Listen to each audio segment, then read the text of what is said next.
Hello and welcome. Geography की class में एक बार फिर आप गौरव सर के साथ हैं और इस क्लास में आज हम एक इम्पॉर्टेंट टॉपिक पर डिस्कस करेंगे जो जियोमॉर्फोलॉजी का टॉपिक है। और इस जियोमॉर्फोलॉजी के टॉपिक में जिस टॉपिक को आज हम लर्न करेंगे, याद करेंगे और समझेंगे, वो टॉपिक है बहते हुए जल से संबंधित। और बहते हुए जल से संबंधित जो पहला शब्द आपके दिमाग में आता है वो है अपवाह तंत्र और अपवाह प्रतिरूप। तो अपवाह तंत्र तो काफी कुछ समझ में आ जाता है, लेकिन अब हम बात करेंगे आज एक इंपॉर्टेंट टॉपिक पे जो है अपवाह प्रतिरूप।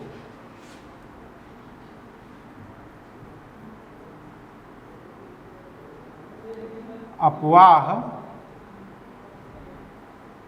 प्रतिरूप यानी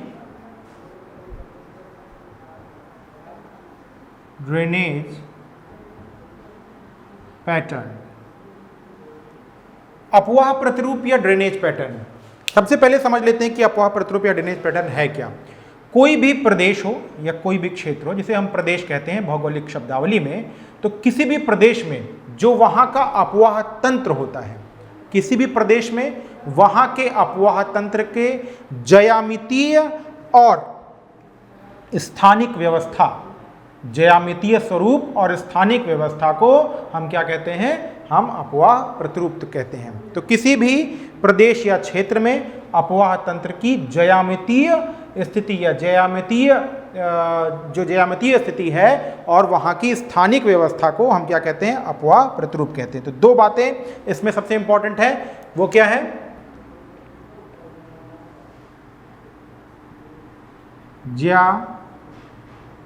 ज्यामितीय आकार और स्थानिक स्थिति की। और ये स्थानिक स्थिति है किसकी? ये है अपवाह तंत्र की। तो किसी भी क्षेत्र का जो अपवाह तंत्र होता है, वो अपवाह तंत्र या उस अपवाह तंत्र की ज्यामितीय आकार और स्थानिक स्थिति को क्या कहते हैं?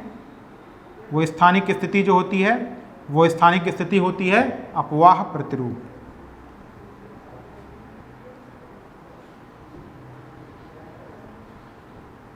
इस बात को ऐसे भी कह सकते हैं कि किसी भी क्षेत्र का अपवाह प्रतिरूप दो बातों पर आधारित होता है, वो वहां के अपवाह तंत्र के ज्यामितीय आकार पे और दूसरा स्थानिक स्थिति पे, यानी स्थानिक जो वहां का जो व्यवस्था है, यानी जो अरेंजमेंट है, उस अरेंजमेंट के आधार पर वहां का अपवाह तंत्र अपवाह प्रतिरूप में चेंज हो जाता है। तो पहले आपको किसको जानना है? अपवाह प्रतिरूप के लिए आपको अपवाह तंत्र और वहां का ज्यामितीय आकार से क्या संबंध है और स्थानिक स्थिति से क्या संबंध है, ये हम आगे के संबंध में देखेंगे। इसके अलावा किसी भी प्रदेश की जो सरिता होती है या किसी भी प्रदेश की जो नदी होती है, वो नदी किस पैटर्न से बह रही है या उसका सिस्टम क्या है, तो वो उसका पैटर्न कई धरातलीय विशेषताओं पर आधारित होता है। और ये जो कई धरातलीय विशेषताएं हैं, उसमें सबसे महत्वपूर्ण होता है वहां का ढाल। इसके अलावा प्रदेश की सरिताओं की अवस्थिति, संख्या और प्रवाह, किसी भी प्रदेश में सरिताओं की अवस्थिति, सरिताओं की संख्या और सरिताओं का प्रवाह, ये आधारित होता है उस क्षेत्र के ढाल पर, उस क्षेत्र की जियोमॉर्फोलॉजिकल स्ट्रक्चर पर, यानी वहां की धरातलीय संरचना पर, संरचना को नियंत्रित करने वाले कारकों पर। यानी किसी भी प्रदेश हो तो उस प्रदेश में जो सरिताओं की संख्या है, उनकी अवस्थिति है, उनका प्रवाह है। तो तीनों बात को लिख सकते हैं। ये सब ऐसे ही क्वेश्चन पूछे जाते हैं। सरिताओं की तीन चीज, अवस्थिति,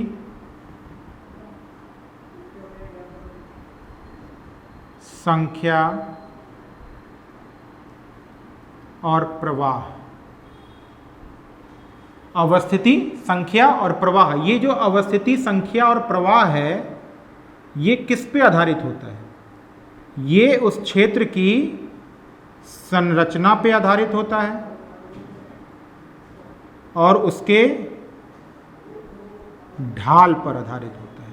यानी वह एरिया किस संरचना का बना हुआ है और उसका ढाल किस प्रकार का है, इस पर आधारित होती है क्या, उस क्षेत्र में ये सारी चीजें। इसके अतिरिक्त वहां पर विवर्तनिक कारक है कि नहीं है?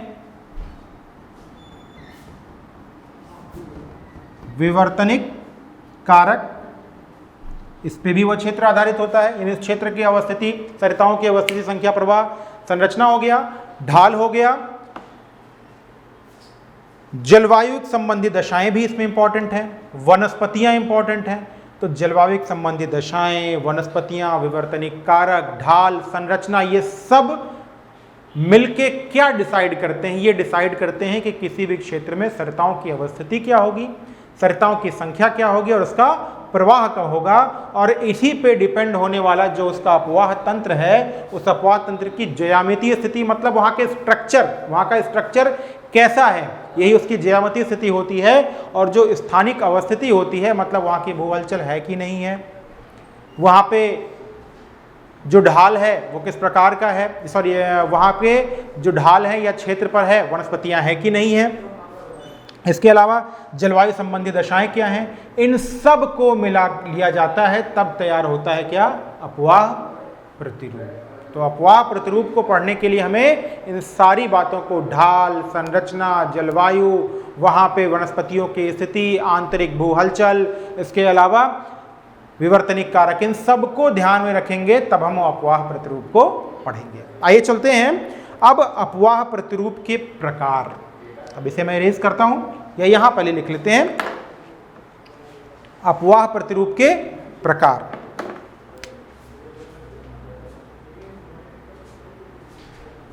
अपवाह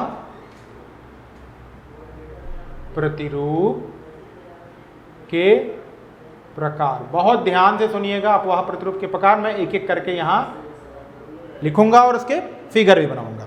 पहला है जालीनुमा अपवाह या ट्रिल्स ड्रेनेज पैटर्न। पहला है जालीनुमा अपवाह या ट्रिल्स ड्रेनेज पैटर्न, यानी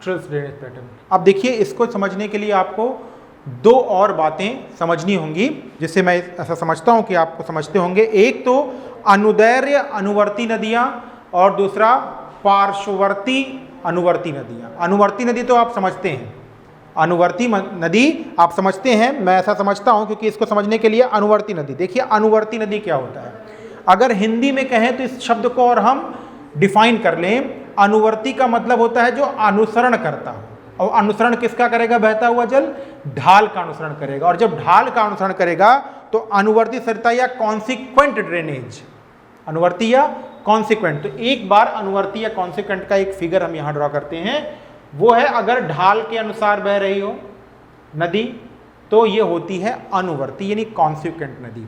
लेकिन हम यहां दो नदियों की बात कर रहे हैं, एक लॉन्गिट्यूडनल कॉन्सिक्वेंट और दूसरा लेटरल कॉन्सिक्वेंट, दोनों में फर्क है। अनुवर्ती तो हो लेकिन कैसा हो, आपको पता है या मैं समझता हूं आपको पता होना चाहिए कि दो क्षेत्र होते हैं मोड़दार पर्वतों में, एक अपनति होता है और एक होता है अवनति,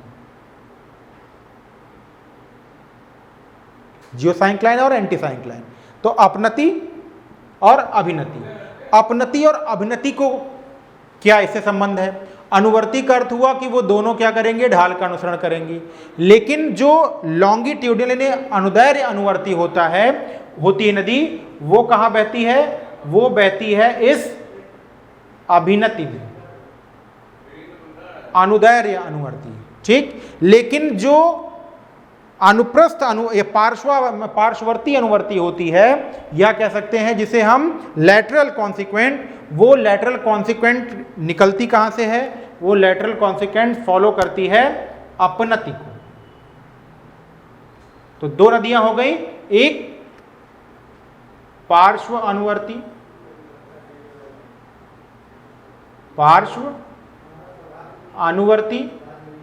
और दूसरी नदी क्या है? अनुदैर्ध्य अनुवर्ती।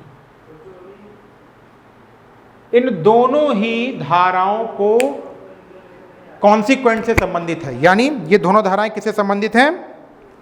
अनुवर्ती नदियों से संबंधित हैं। अब जालीनुमा अपवाह प्रतिरूप कैसे बनता है? आइए अब इस फिगर को हम इरेज करके जालीनुमा अपवाह का फिगर बनाते हैं। यहां पे दो हम रिज बनाएंगे,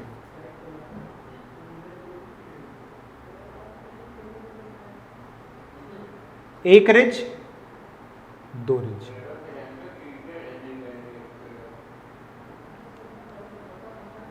ऐसी स्थिति, ठीक है, ऐसी स्थिति। अब जो नदी, एक नदी है वो यहां से बह रही है, एक नदी यहां से भी बहेगी, यहां से भी बहेगी। तो जब ऐसी स्थिति में ये नदी क्या है? अनुदैर्ध्य अनुवर्ती, यहां से आने नदी क्या होगी? पार्श्व अनुवर्ती। तो अब एक नदी देखिए यहां से आ रही है,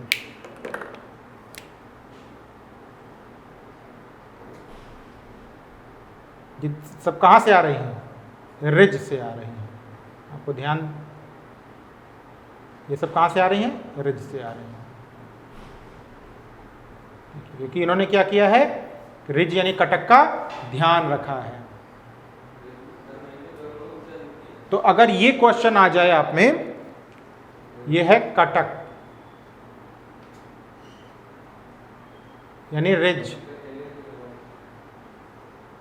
तो कटक यानी रिज से जो अनुदैर्ध्य अनुवर्ती नदियों की तरफ पार्श्व अनुवर्ती नदियां बहती हैं, उनके द्वारा बनाए गए पैटर्न को क्या कहते हैं? हम ट्रिल्स ड्रेनेज पैटर्न कहते हैं, या जालीनुमा अपवाह प्रतिरूप कहते हैं। जहां पर लगातार कटकों की स्थिति होती है, वहां पर यानी रिजेस की स्थिति होती है, मोड़दार पर्वतों की स्थिति हो, वहां पर इस प्रकार के जालीनुमा अपवाह प्रतिरूप बनते हैं। यानी इसके लिए किसकी आवश्यकता होगी?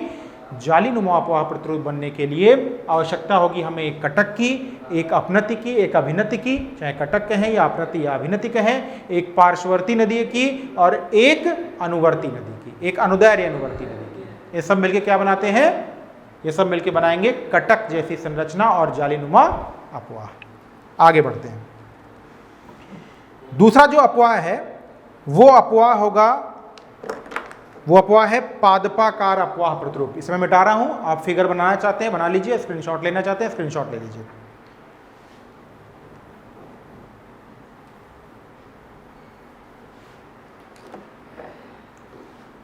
दूसरा पादपाकार अपवाह प्रतिरूप,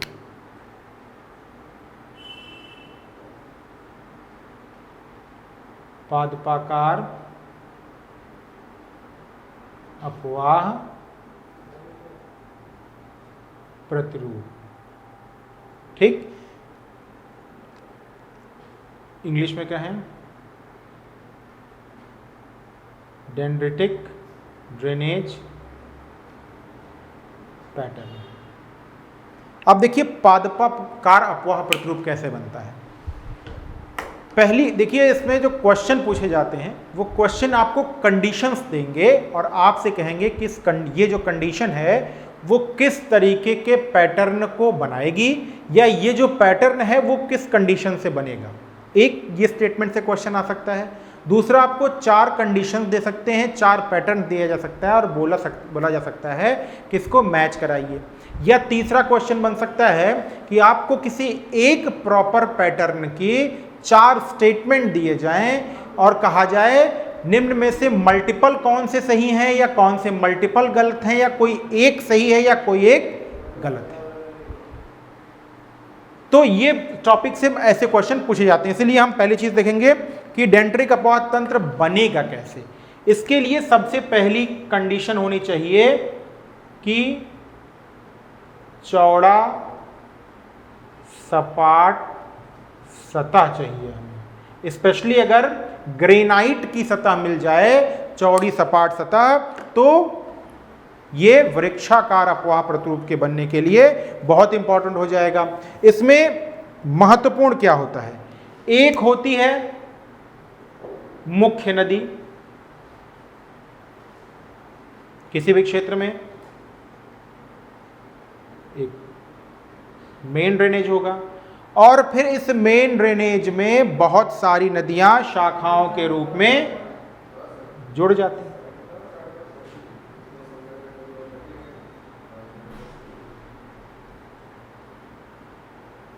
तो ऐसा कब होगा? ऐसा तभी होगा जब हमें सपाट, चौड़ी, विस्तृत सतह मिलेगी, तब जाके इस तरीके के पैटर्न बनेंगे। यानी कैसा पैटर्न बनेगा?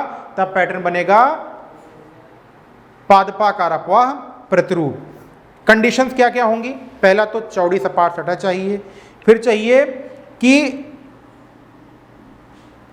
ऐसा एक सिस्टम हो या चट्टानों का ऐसा क्रम हो कि वो नदियों को सीधे, यानी जो सहायक नदियां हैं, उन नदियों को सीधे मिलने से कहीं पर कोई मार्गावरुद्ध ना हो, तभी एक वृक्ष के प्रकार की आकृति बन पाएगी।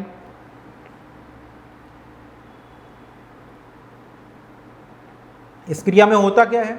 इस क्रिया में नदी हेडवर्ड इरोजन करती है, यानी अपने आगे की तरफ, या उसे हिंदी में कहें तो शीर्ष अपर्दन करती हुई चलती है, यानी आगे की तरफ काटती हुई चलती है और जाके मुख्य नदी मिल जाती है। फिर मुख्य नदी का भी कार्य यही होता है, वो आगे की तरफ बढ़ती जाती है। तो ऐसे क्षेत्र में जहां पर सपाट, चौड़ी, विस्तृत सतह मिले, वहां पर पादपाकार अपवाह प्रतिरूप के बनने की संभावनाएं सबसे ज्यादा पड़ती हैं। ठीक, इसमें छोटी और बड़ी जलधाराएं मिलकर क्या बना देती हैं? एक पादपाकार अपवाह प्रतिरूप।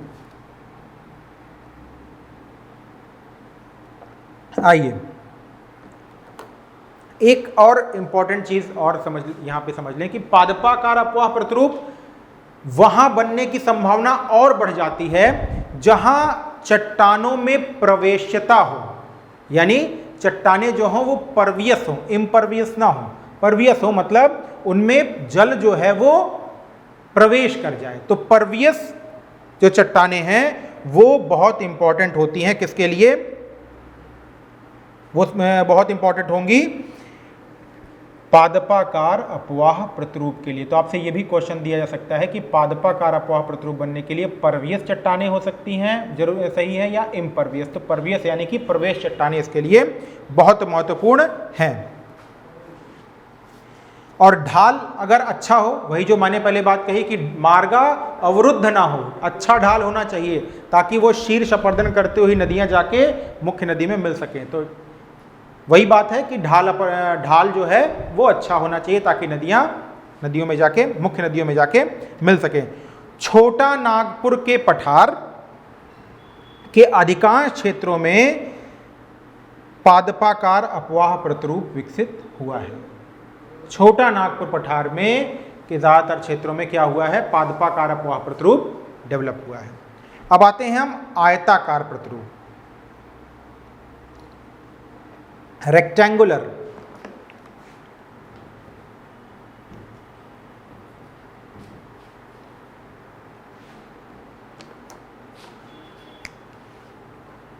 तीसरा आयताकार अपवाह प्रतिरूप। देखिए, आयताकार अपवाह प्रतिरूप उन क्षेत्रों में मिलने की संभावना सबसे ज्यादा होती है, या मिलने की नहीं, बनने की संभावना सबसे ज्यादा होती है जहां पर चट्टानों में संधियां, अगर चट्टानों में जोड़ या संधियां या फिर चट्टानें ऐसी हों कि उनमें एक दरार बन गई हो और दरार के माध्यम से जो जल हो वो बहता हो, तो ऐसे क्षेत्रों में आयताकार अपवाह प्रतिरूप या रेक्टेंगुलर ड्रेनेज पैटर्न बनने की संभावना बहुत रहती है। इसमें क्या होता है? जो मुख्य नदी होती है वो सहायक नदी से समकोण पर मिलती है। देखिए ऐसे,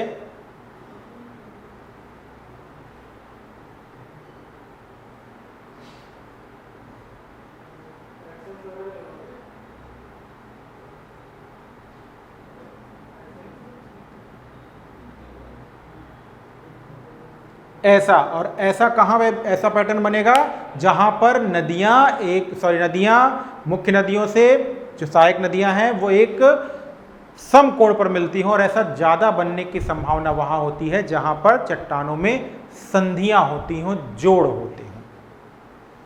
इसके अलावा और इसकी विशेषताएं हैं कि चट्टानों में जब विघटन या वियोजन होगा, यानी चट्टानें टूटेंगी, फूटेंगी, उनमें विदीर्णता आएगी, तब ऐसी संधियां बनती हैं और ऐसी संधियों में जल बहता है और समकोण अपवाह प्रतिरूप बनाता है। आयताकार अपवाह प्रतिरूप में नदियों के मिलने के स्थान का कोण चट्टान की संधियों के स्वभाव पर निर्धारित होता है। देखिए एक चीज ध्यान रखिएगा कि ये अनुवर्ती अपवाह तंत्र से भिन्न है। जो अनुवर्ती अपवाह तंत्र था वो किस पे डिपेंड था? वो वहां के डिप पे डिपेंड था। किसके? वहां की चट्टानों के डिप और स्ट्राइक पे, यानी नतिलंब पे और नति पे डिपेंड था। लेकिन जो आयताकार अपवाह प्रतिरूप होता है वो किस पे डिपेंड होता है? वो डिपेंड होता है उस क्षेत्र में संधियों के जोड़ पर, यानी जो उस चट्टानों पे जो संधियां बनी हैं उनके स्वभाव पे डिपेंड करता है। जबकि अनुवर्ती अपवाह प्रतिरूप किस पे? नतिलंब और नति पे डिपेंड करता है। ये बेसिक फर्क है इन दोनों में। आया तीसरा, 3 हो गए, चौथा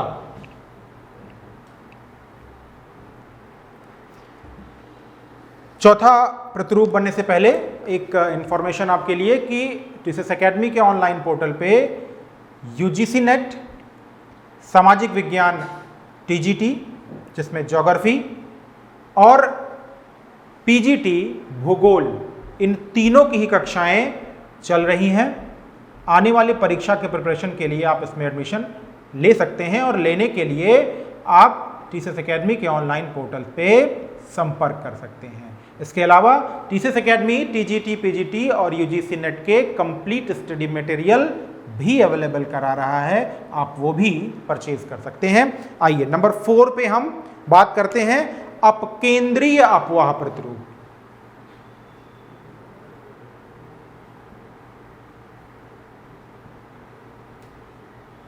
अपकेंद्रीय अपवाह प्रतिरूप। अपकेंद्रीय अपवाह प्रतिरूप मतलब रेडियल और सेंट्रीफुगल ड्रेनेज पैटर्न। रेडियल यानी आरीय, रेडियल मतलब आरीय या सेंट्रीफुगल या अपकेंद्रीय अपवाह प्रतिरूप। तो देखिए सेंट्रीफुगल या अपकेंद्रीय अपवाह प्रतिरूप कहां बनेगा? ऐसा क्षेत्र जहां पर नदियां क्या हो रही हो, किसी एक गुंबदाकार पर्वत से बह रही हो। अब ऐसी स्थिति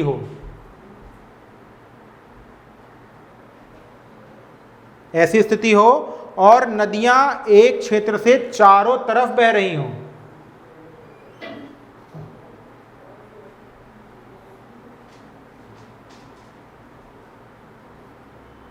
नदियां क्या हो रही हों?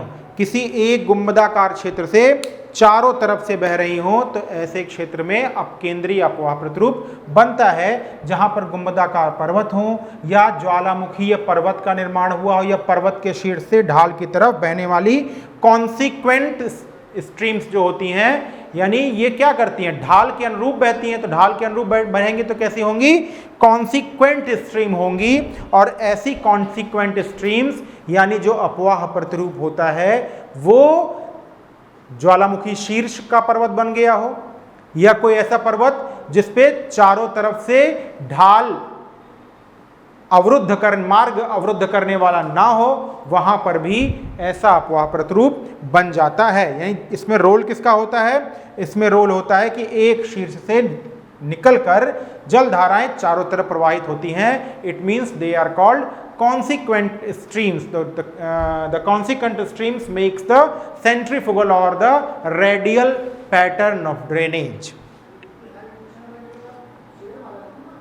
फिर माउंट एटना ऐसा उदाहरण है। Mount Etna, mount Rainier, mount hood ज्वालामुखी पर्वतों से ऐसे प्रतिरूप देखने को मिलते हैं। इसके अलावा श्रीलंका का जो अपवाह प्रतिरूप है, सबसे इंपॉर्टेंट पॉइंट, ये बहुत कम जगह मिलता है कि श्रीलंका का जो ड्रेनेज पैटर्न है वो कैसा है, वो अपवाह प्रतिरूप अपकेंद्रीय या इसे केंद्र त्यागी भी कहते हैं या रेडियल भी कहते हैं। रांची के पठार पे मध्यवर्ती भाग में ऐसी स्थिति है, क्वेश्चन आ जाए, रांची के पठार के मध्यवर्ती स्थिति किस प्रकार के पैटर्न को डेवलप करती है, तो द प्लेटू ऑफ रांची मेक्स और डेवलप्स द सेंट्रीफ्यूगल और radial pattern of drainage. Next, इसके बाद अभिकेंद्रीय अपवाह प्रतिरूप, अभिकेंद्रीय अपवाह प्रतिरूप।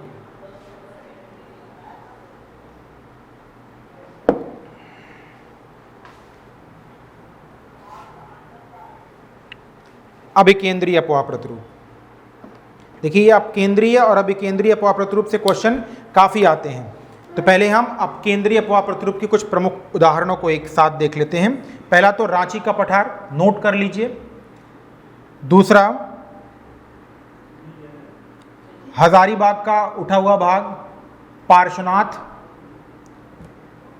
पांचेत पहाड़ी, डालमा ज्वालामुखी पर्वत,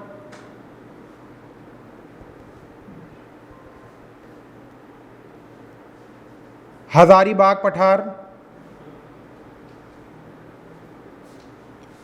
मोर्चा पहाड़, ये सब कैसे क्षेत्र हैं, ये ऐसे क्षेत्र हैं जहां पर अपकेंद्रीय अपवाह प्रतिरूप का निर्माण हुआ है। छोटा नागपुर का पठार कह दे, सॉरी रांची पठार कहेगा तो आप बिल्कुल समझ जाइएगा। अब आते हैं नेक्स्ट पे, जिसका नाम है अभिकेंद्रीय अपवाह प्रतिरूप, पांचवा।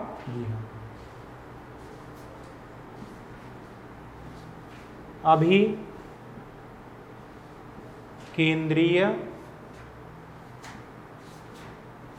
अपवाह प्रतिरूप। अभिकेंद्रीय में क्या है, इसके लिए सबसे उपयुक्त जो स्थान होता है वो एक ऐसा ज्वालामुखी क्षेत्र होता है जिसमें बड़े क्रेटर या कॉल्डेरा का निर्माण हो जाता है।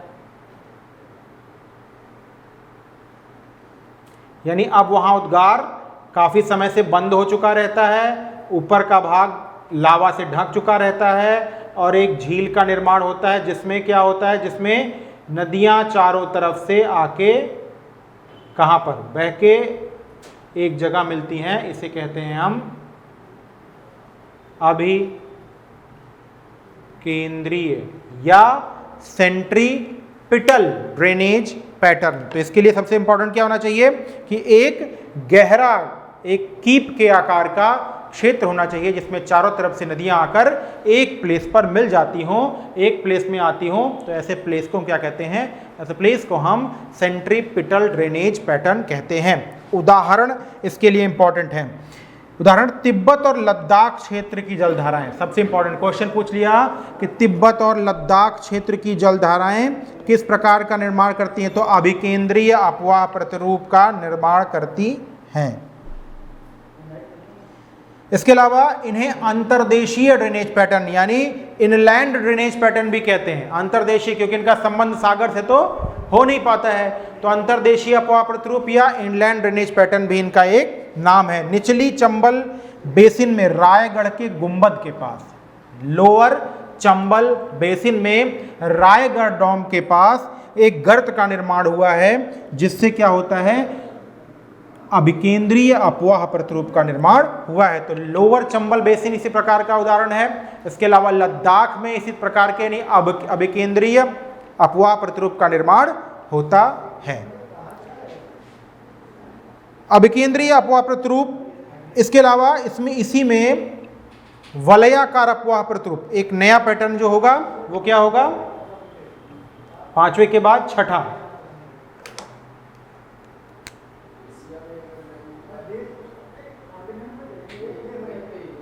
वलयाकार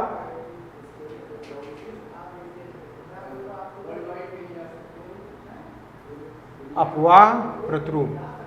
देखिए वलयाकार अपवाह प्रतिरूप में क्या स्थिति होती है, वलयाकार अपवाह प्रतिरूप में क्या होता है कि चारों तरफ से एक मेन नदी होती है, ये भी लगभग गुंबदाकार अपवाह प्रतिरूप जैसी ही स्थिति लगभग होती है, लेकिन इसमें मुलायम और कठोर शैलों का एक मिश्रण वाला क्षेत्र जहां पर हो तो उससे मुलायम क्षेत्र कट जाएगा और जो कठोर शैलें होंगी वो बच जाएंगी। तो इस तरीके का एक अपवाह प्रतिरूप बन जाता है।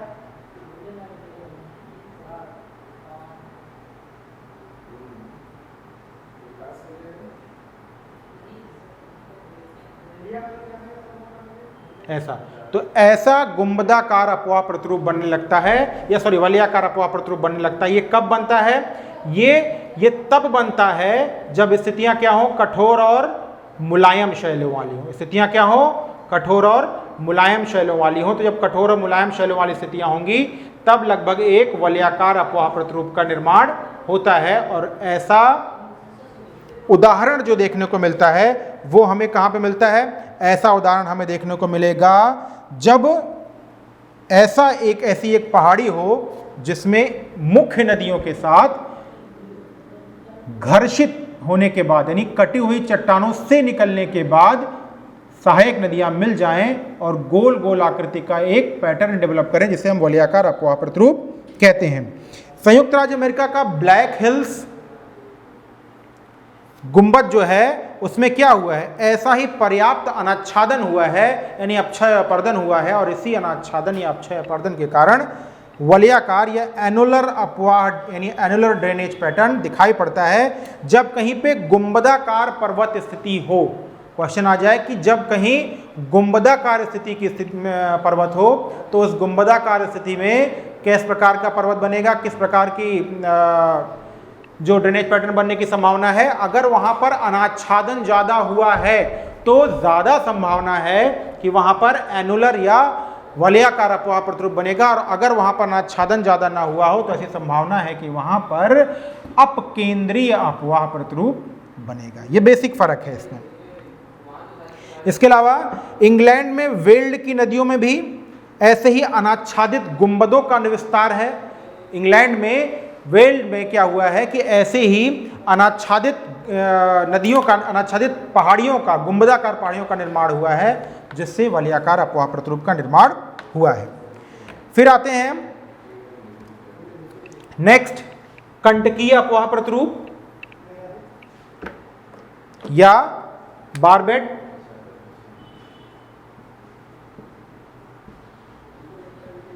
कंटकीय अपवाह या बारबेड ड्रेनेज पैटर्न। जब नदी की मुख्य जलधारा में, आप नदी पढ़ते समय एक चीज ध्यान रखिएगा कि नदियां कॉन्सिक्वेंट यानी अनुवर्ती और उनके प्रति अनुवर्ती, यानी वो भी ढाल का प्रयोग करती हैं, उसमें आके मिलती हैं, लेकिन वो क्या करें? वो मुख्य सहायक नदी, मुख्य नदी के विपरीत दिशा में आए। मुख्य नदी के किस में आए? विपरीत दिशा में। तो जब मुख्य नदी के ऊपरी भाग में कंडीशंस, मुख्य नदी के ऊपरी भाग में ऐसी सहायक जलधाराएं आ जाएं जो मुख्य नदी के विपरीत दिशा में हो, जो किसमें हो? मुख्य नदी के विपरीत दिशा में हो, तो क्या होगा? तो जिनके प्रवाह दिशा मुख्य नदी के विपरीत दिशा में हो, तो ऐसी सहायक नदियों के द्वारा निर्मित जो अपवाह प्रतिरूप होगा वो क्या होगा?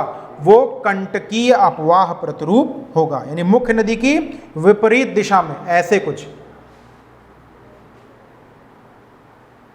ये मुख्य नदी है और इसकी विपरीत दिशा में, तो किस प्रकार का अपवाह प्रतिरूप बनेगा? कंटकीय अपवाह प्रतिरूप बनेगा। ठीक है। और ऐसा किसके कारण होता है? ऐसा इसलिए होता है कि जब सरिता अपवाह वाले क्षेत्रों में अपहरण की जाने वाली सरिता की सहायक नदियां हो, यानी सरिता, अब क्वेश्चन आ जाए, सरिता अपहरण वाले क्षेत्रों में किस प्रकार की नदियां या नदियों का पैटर्न क्या होता है? तो दो बातें इस लाइन में ध्यान रखिएगा कि सरिता अपहरण वाले क्षेत्रों में, यानी जहां पर ऐसा कोई क्षेत्र जहां पर किसी नदी का अपहरण हो जाता हो, नदी विलीन हो जाती हो, तो सरिता अपहरण वाले क्षेत्रों में एक क्लास हम सरिता अपहरण पे ही लेंगे। यानी ये क्लास हमारी सरिता अपहरण पे। तो जब कहीं सरिता अपहरण वाली स्थिति हो और दूसरा मुख्य नदी में मिलने वाली जो सहायक जलधारा हो वो मुख्य नदी की प्रवाह दिशा के विपरीत हो, तो ऐसे में कंटकीय अपवाह प्रतिरूप का निर्माण हो जाता है, कंटकीय या बारबेड अपवाह प्रतिरूप। उदाहरण में सिंधु और ब्रह्मपुत्र नदियों के ऊपरी भाग में, सिंधु और ब्रह्मपुत्र नदियों के ऊपरी भाग में, नदियों के ऊपरी भाग में बारबेड अपवाह प्रतिरूप का निर्माण होता है, लेकिन होता है और ऐसे क्षेत्र में ही सरिता अपहरण की भी घटनाएं होती हैं, और ऐसे क्षेत्र में ही नदियों के जो कि इतने सारे ढाल होते हैं, ढालों का अनुसरण करते हुए सहायक नदियां विपरीत दिशा से आके भी बह जाती हैं, मिल जाती हैं, तो ऐसे में कंटकीय अपवाह प्रतिरूप का निर्माण होता है। और ये कंटकीय अपवाह प्रतिरूप का बहुत अच्छा उदाहरण भारत में सिंधु और ब्रह्मपुत्र की ऊपरी भाग में सहायक नदियां हैं। इसके अलावा परनुमा अपवाह प्रतिरूप यानी पिनेट ड्रेनेज,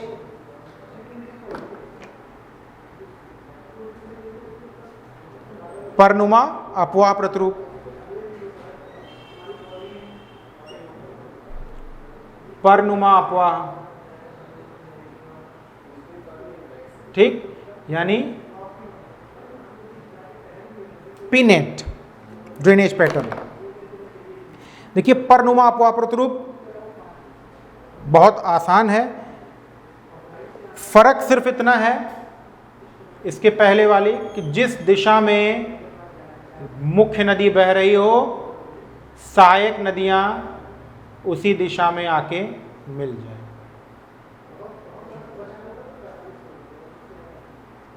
बस यही है परनुमा अपवाह प्रतिरूप का निर्माण।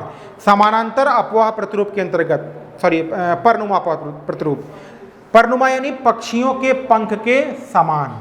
इसमें क्या है, अपवाह प्रतिरूप का विकास खड़े ढाल वाली श्रेणियों की, सबसे इंपॉर्टेंट बात कि परनुमा अपवाह प्रतिरूप का निर्माण की संभावनाएं, सबसे क्वेश्चन आ गया कि परनुमा अपवाह प्रतिरूप के निर्माण की सबसे ज्यादा संभावनाएं कहां होती हैं, तो परनुमा अपवाह प्रतिरूप के निर्माण की सर्वाधिक संभावनाएं खड़ी ढाली वाले, खड़े ढाल वाली पहाड़ियों पर होती हैं।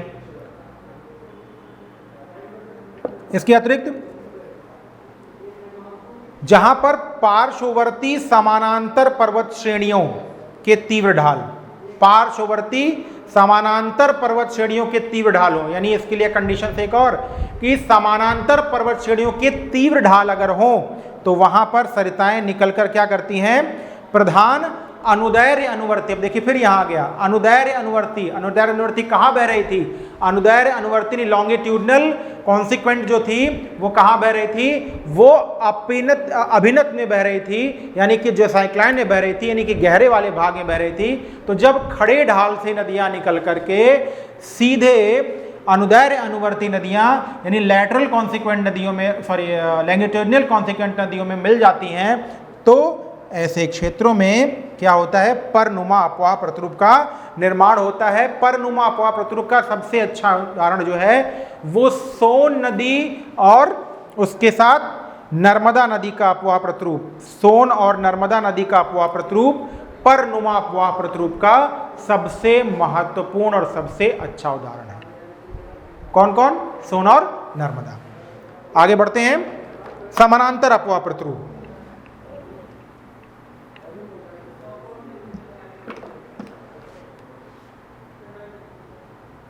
नौवां समानांतर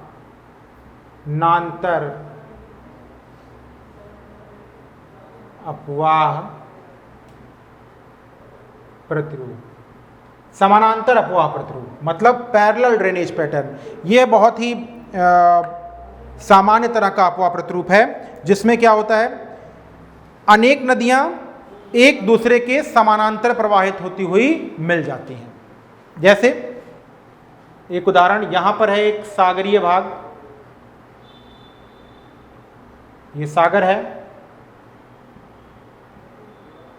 और जब नदियां समानांतर बहती हुई मिल जाती हैं ऐसे, तो उन्हें हम समानांतर नदियां कहते हैं। ऐसे नदियों का सबसे अच्छा उदाहरण कहां मिलेगा, ऐसे नदियों का सबसे बढ़िया उदाहरण जो है वो भारत में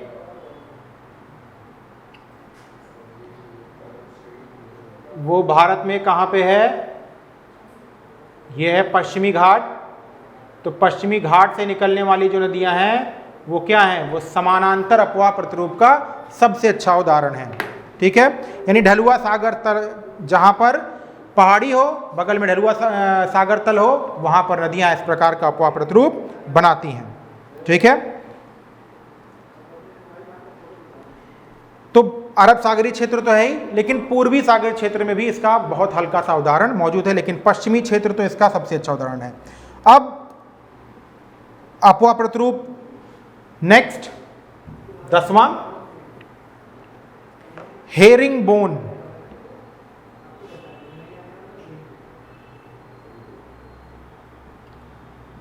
हेरिंग अस्थि,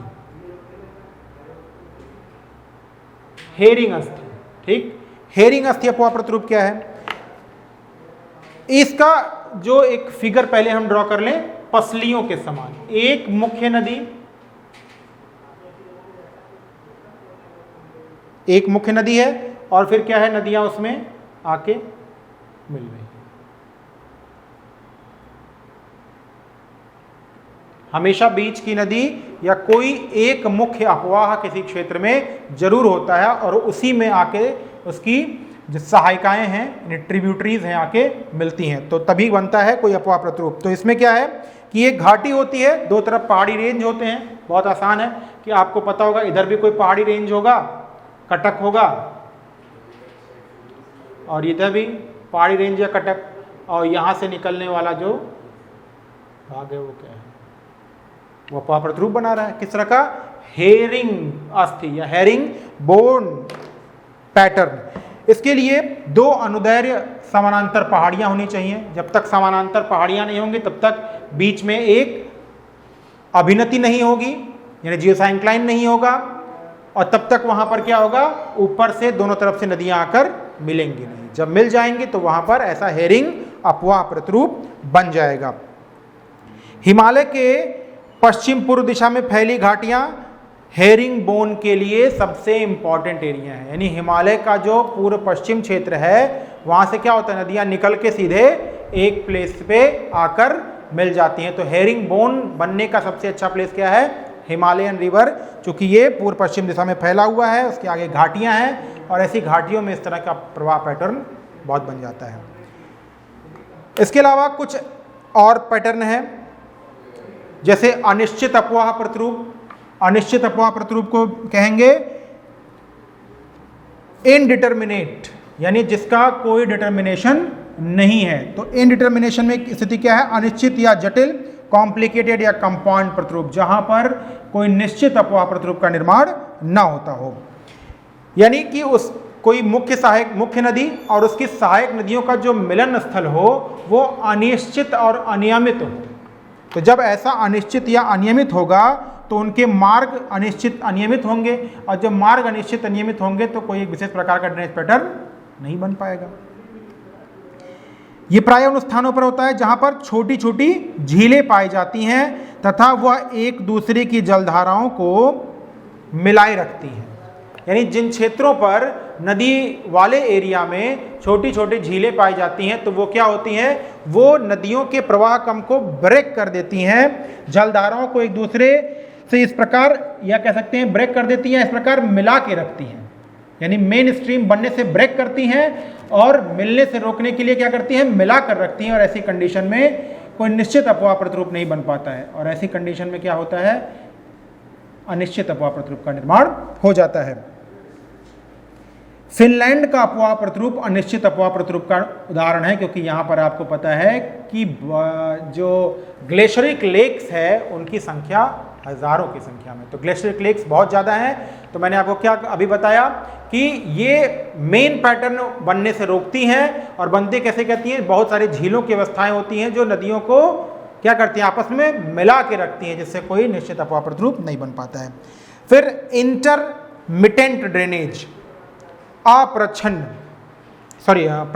इंटरमिटेंट, प्रच्छन्न, यानी जो प्रत्यक्ष ड्रेनेज पैटर्न ना हो।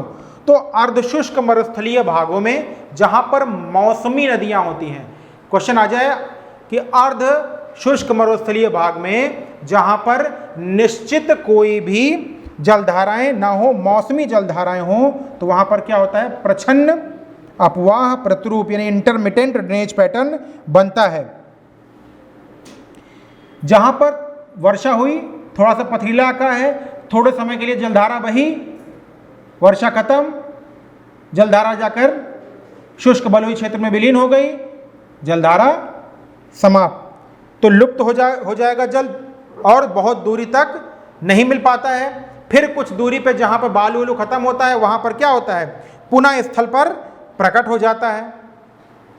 हिमालय से निकलने वाली अधिकांश ऐसी नदियां हैं जो भाभर में जाके लुप्त हो जाती हैं, फिर तराई क्षेत्र में दिखाई पड़ती हैं। तो इस तरीके की नदियां भारत के शिवालिक क्षेत्र से निकलने के बाद भाभर क्षेत्र में मिलती हैं। और कहाँ मिलती हैं, और भारत में रेगिस्तान में जो अरावली का पश्चिमी हिस्सा है वहां से नदियां एकाएक निकलकर विलीन होती हैं बालू में, फिर आगे जलधारा के रूप में निकल पड़ती हैं। तो ये दो जगह पर ड्रेनेज पैटर्न कैसे हैं, इंटरमिटेंट हैं, यानी प्रच्छन्न अपवाह प्रतिरूप हैं।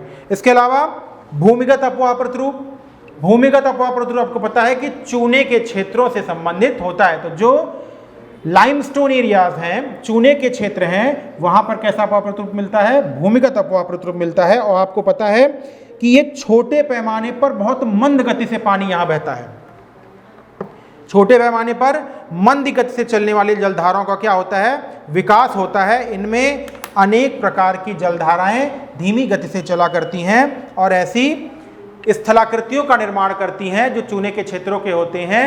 तो चूने के क्षेत्र में आंतरिक जल प्रवाह का या भूमिगत जल प्रवाह, सही शब्द है, चूने के क्षेत्र और भूमिगत जल प्रवाह दोनों एक दूसरे से संबंधित होते हैं। और ये विशेष रूप से होते कहाँ हैं, कास क्षेत्र, दक्षिणी फ्रांस, इंग्लैंड के सरे प्रदेश, तो इंग्लैंड का सरे प्रदेश, दक्षिणी फ्रांस और कास क्षेत्र जो यूगोस्लाविया में है, ये भूमिगत अपवाह प्रतिरूप के प्रमुख उदाहरण हैं। तो यहां पर अपवाह प्रतिरूप खत्म होता है। अब इसके बाद हम एक बहुत इंपॉर्टेंट टॉपिक है जिसे हम कहते हैं सरिता अपहरण यानी रिवर कैप्चर, उसको हम नेक्स्ट वीडियो में देखेंगे। इस वीडियो में जितने भी पैटर्न हमने बताए आपको, उन पैटर्न को फिगर वाइज नोट कीजिए, उनकी विशेषताओं को 1, 2, 3 पॉइंट में नोट कीजिए। आपको क्वेश्चंस उन्हीं विशेषताओं, उन्हीं कंडीशनल जो उसकी कंडीशंस हैं उसी से पूछे जाएंगे और बहुत विस्तृत क्वेश्चन इससे नहीं पूछे जाते। तो कंडीशंस आपको पता होंगी तो आप ड्रेनेज पैटर्न डिसाइड कर लेंगे और एग्जाम्पल्स कि कौन सा ड्रेनेज पैटर्न किस एग्जाम्पल में संबंधित है। तो इस वीडियो में इतना ही। नेक्स्ट वीडियो में फिर आप गौरव सर की ज्योग्राफी क्लास में होंगे। तब तक के लिए good bye and good luck.